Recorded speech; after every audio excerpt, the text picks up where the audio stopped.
Հայրենակիցներ գտնվում եմ Գյումրու համայնքապետարանում, որտեղ մեկ ժամից ավել է արդեն իրավապահ ԱԱՑ, ոստիկանություն, քննչական կոմիտե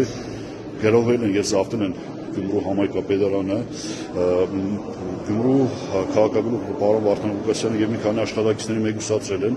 Ես փորձեցի հանդիպել նրանց հետ, բայց քննչական խմբի ղեկավարը ՈԱԾ-ի դիմակավորված աշխատողները թույլ չտվեցին, որպեսզի տեղեկացնեն պարոն քաղաքապետին։ Նորից ականատես ենք իրավական բեսպրեդելի ռեժիմը, ապազգային ռեժիմը ցանկացած գնով փորձում է մեկուսացնել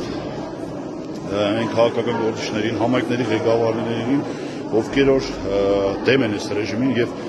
մինչեւ այս կռիվ են տալիս, որպեսզի Հայաստանը չգնա թուրքացման։ Այս ռեժիմը Հայաստանը տանում է դեպի թուրքացման։